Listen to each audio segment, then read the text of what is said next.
In the course of his Gallic Wars, Julius Caesar invaded Britain twice, in 55 and 54 BC. The first invasion, in late summer, may have been intended as a mere reconnaissance in force expedition, or as a full-scale invasion, but if it was an invasion, it was unsuccessful. It gained the Romans little else besides a beachhead on the coast of Kent. The second invasion achieved more. The Romans installed a king, Mandubracius, who was friendly to Rome, and they forced the submission of Mandubracius's rival, Cassivellaunus. No territory was conquered and held for Rome. Instead, all Roman-occupied territory was restored to the allied Trinovantes, along with the promised tribute of the other tribes in what is now eastern England. Britain before Caesar. Britain had long been known to the classical world as a source of tin. The coastline had been explored by the Greek geographer Pytheas in the 4th century BC, and may have been explored even earlier, in the 5th, by the Carthaginian sailor Hamilco. But to many Romans, the island, lying as it did beyond the ocean at what was to them the edge of the known world, was a land of great mystery. Some Roman writers even insisted that it did not exist, and dismissed reports of Pytheas' voyage as a hoax.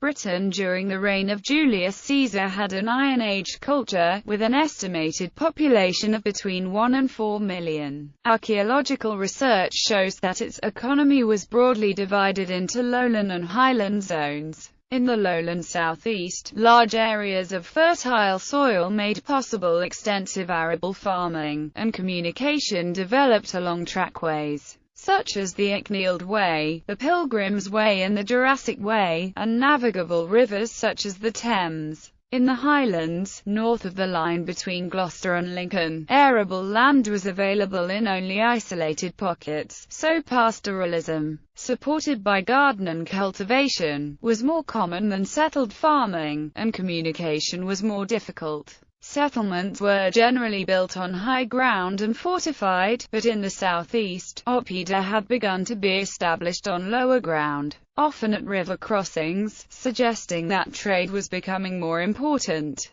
Commercial contact between Britain and the continent had increased since the Roman conquest of Transalpine Gaul in 124 BC, and Italian wine was being imported via the Armorican Peninsula, much of it arriving at Hengistbury Head in Dorset. Caesar's written account of Britain says that the Belgae of northeastern Gaul had previously conducted raids on Britain, establishing settlements in some of its coastal areas, and that within living memory Diviciacus, king of the Suetians, had held power in Britain as well as Gaul. British coinage from this period shows a complicated pattern of intrusion. The earliest Gallo-Belgic coins that have been found in Britain date to before 100 BC, perhaps as early as 150 BC, were struck in Gaul, and have been found mainly in Kent. Later coins of a similar type were struck in Britain and are found all along the south coast as far west as Dorset. It appears that Belgic power was concentrated on the southeastern coast, although their influence spread further west and inland, perhaps through chieftains establishing political control over the native population. First invasion. Planning and reconnaissance. Caesar claimed that, in the course of his conquest of Gaul, the Britons had supported the campaigns of the mainland Gauls against him, with fugitives from among the Gallic Belgae fleeing to Belgic settlements in Britain, and the Venetia of Armorica, who controlled seaborne trade to the island, calling in aid from their British allies to fight for them against Caesar in 56 BC. Strabo says that the Venetic rebellion in 56 BC had been intended to prevent Caesar from travelling to Britain and disrupting their commercial activity, suggesting that the possibility of a British expedition had already been considered by then. In late summer, 55 BC, even though it was late in the campaigning season, Caesar decided to make an expedition to Britain. He summoned merchants who traded with the island, but they were unable or unwilling to give him any useful information about the inhabitants and the military tactics, or about harbours he could use. Presumably, not wanting to lose their monopoly on cross-channel trade, He sent a tribune, Gaius Volusianus, to scout the coast in a single warship. He probably examined the Kent coast between Hythe and Sandwich, but was unable to land, since he did not dare leave his ship and entrust himself to the barbarians, and after 5 days returned to give Caesar what intelligence he had managed to gather. By then, ambassadors from some of the British states, warned by merchants of the impending invasion, had arrived promising their submission. Caesar sent them back, along with his ally Commius, king of the Gallic Atrebates, to use their influence to win over as many other states as possible. He gathered a fleet consisting of 80 transport ships, sufficient to carry 2 legions, and an unknown number of warships under a quaestor, at an unnamed port in the territory of the Morini, almost certainly Portius Icius. Another 18 transports of cavalry were to sail from a different port, probably Amblatusa. These ships may have been triremes or biremes, or may have been adapted from Venetic designs Caesar had seen previously, or may even have been requisitioned from the Venetia and other coastal tribes. Clearly in a hurry, Caesar himself left a garrison at the port and set out, at the 3rd watch, well after midnight, on the 23rd of August with the legions, leaving the cavalry to march to their ships, embark, and join him as soon as possible. In light of later events, this was either a tactical mistake or confirms the invasion was not intended for complete conquest. Landing Caesar initially tried to land at Dubrus, whose natural harbour had presumably been identified by Volusianus as a suitable landing place. However, when he came in sight of shore, the massed forces of the Britons gathered on the overlooking hills and cliffs dissuaded him from landing there, since the cliffs were so close to the shore that javelins could be thrown down from them onto anyone landing there. After waiting there at anchor until the 9th hour, waiting for his supply ships from the second port to come up and meanwhile convening a council of war, he ordered his subordinates to act on their own initiative and then sailed the fleet about 7 miles along the coast to an open beach. In the absence of archaeological evidence at the landing point, this beach was most probably at Walmer, which is the right distance up the coast from the White Cliffs.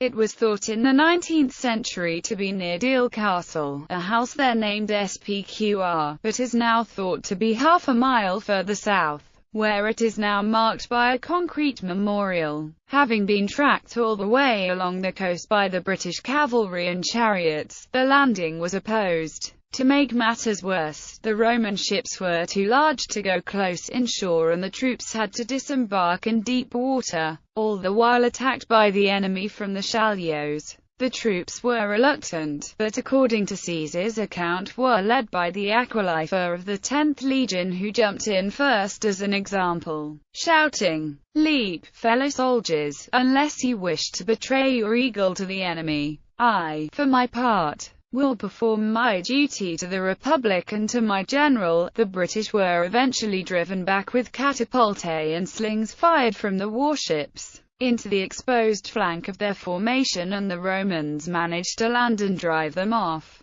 The cavalry, delayed by adverse winds, still had not arrived, so the Britons could not be pursued and finished off, and Caesar could not enjoy what he calls, in his usual self-promoting style, his accustomed success. Beachhead, the Romans established a camp of which no archaeological trace has been found, received ambassadors and had Commius, who had been arrested as soon as he had arrived in Britain, returned to him. Caesar claims he was negotiating from a position of strength and that the British leaders, blaming their attacks on him on the common people, were in only 4 days awed into giving hostages, some immediately, some as soon as they could be brought from inland, and disbanding their army. However, after his cavalry had come within sight of the beachhead but then been scattered and turned back to Gaul by storms, and with food running short, Caesar, a native of the Mediterranean, was taken by surprise by high British tides and a storm. His beached warships filled with water, and his transports, riding at anchor, were driven against each other. Some ships were wrecked, and many others were rendered unseaworthy by the loss of rigging or other vital equipment, threatening the return journey.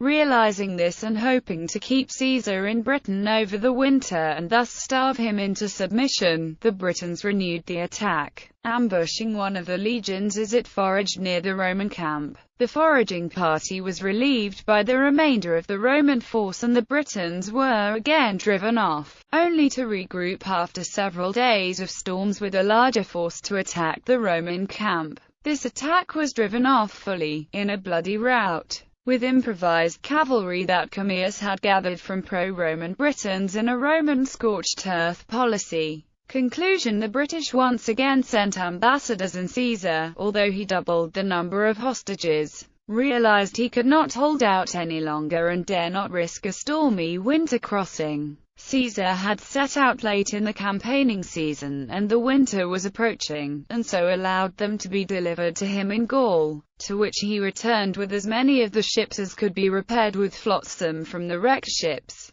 Even then, only 2 tribes felt sufficiently threatened by Caesar to actually send the hostages, and 2 of his transports were separated from the main body and made landfall elsewhere. Success and motivation: in short, the campaign had not been a success. If it had been intended as a full-scale campaign, invasion or occupation, it had failed, and even if it is seen as a reconnaissance in force or a show of strength to deter further British aid to the Gauls, it had fallen short. Nonetheless, going to Britain at all carried such kudos for a Roman that the Senate decreed a supplication of 20 days when they received Caesar's report.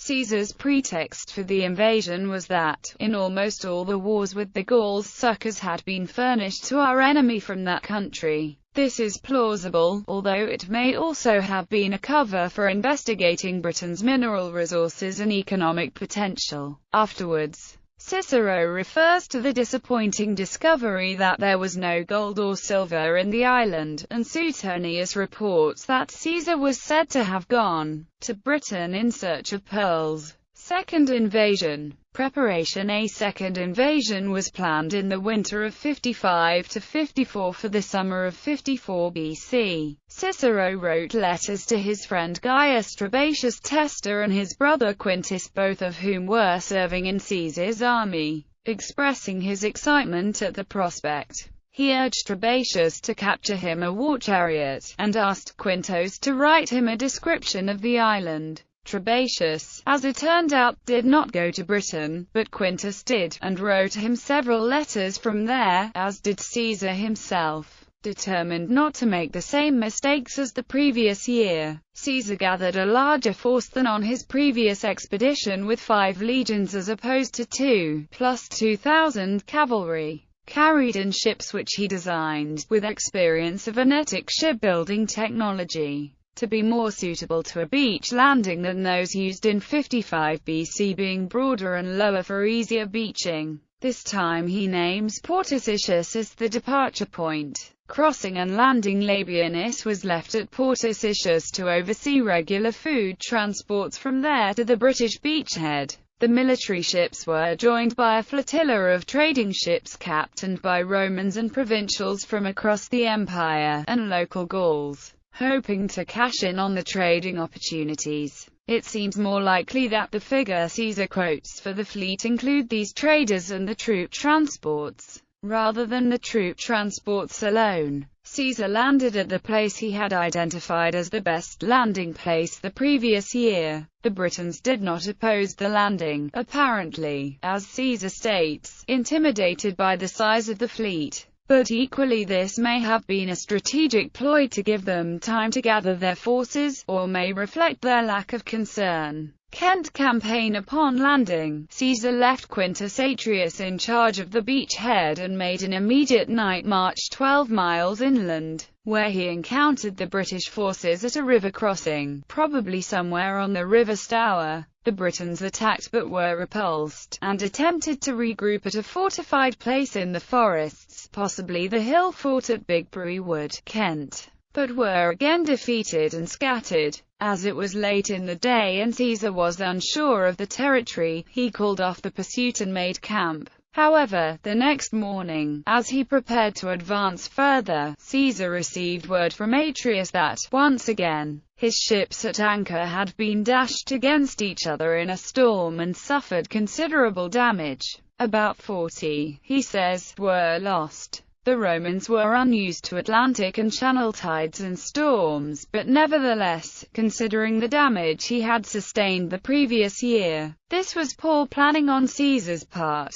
However, Caesar may have exaggerated the number of ships wrecked to magnify his own achievement in rescuing the situation. He returned to the coast, recalling the legions that had gone ahead, and immediately set about repairing his fleet. His men worked day and night for approximately 10 days, beaching and repairing the ships, and building a fortified camp around them. Word was sent to Labienus to send more ships. Caesar was on the coast on the 1st of September, from where he wrote a letter to Cicero. News must have reached him at this point of the death of his daughter Julia, as Cicero refrained from replying, on account of his mourning. March inland. Caesar then returned to the Stour crossing and found the Britons had massed their forces there. Cassivellaunus, a warlord from north of the Thames, had previously been at war with most of the British tribes. He had recently overthrown the king of the powerful Trinovantus and forced his son, Mandubracius, into exile. But now the Britons had appointed him to lead their combined forces. After several indecisive skirmishes, during which a Roman tribune, Quintus Laberius Durus, was killed,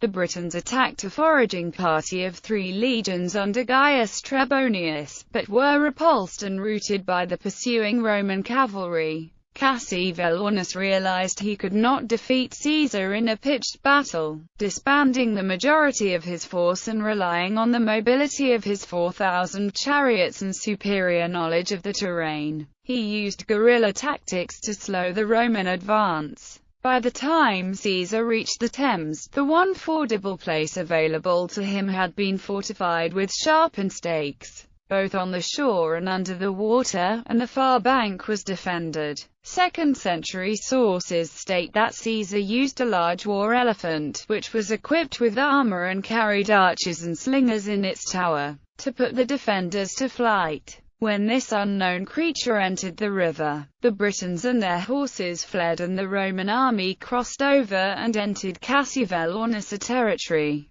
The Trinovantus, whom Caesar describes as the most powerful tribe in the region, and who had recently suffered at Cassivellaunus' hands, sent ambassadors, promising him aid and provisions. Mandubracius, who had accompanied Caesar, was restored as their king, and the Trinovantus provided grain and hostages. 5 further tribes, the Cenomania, Segonchiki, Ancalites, Bybrossa and Cassi, surrendered to Caesar, and revealed to him the location of Cassivellaunus' stronghold, possibly the hill fort at Wheathampstead, which he proceeded to put under siege. Cassivellaunus sent word to his allies in Kent, Cingetorix, Carvilius, Taximegalus and Segovax, described as the 4 kings of Cantium, to stage a diversionary attack on the Roman beachhead to draw Caesar off, but this attack failed, and Cassivellaunus sent ambassadors to negotiate a surrender. Caesar was eager to return to Gaul for the winter due to growing unrest there, and an agreement was mediated by Commius. Cassivellaunus gave hostages, agreed an annual tribute, and undertook not to make war against Mandubracius or the Trinovantus. Caesar wrote to Cicero on the 26th of September, confirming the result of the campaign, with hostages but no booty taken, and that his army was about to return to Gaul. He then left, leaving not a single Roman soldier in Britain to enforce his settlement.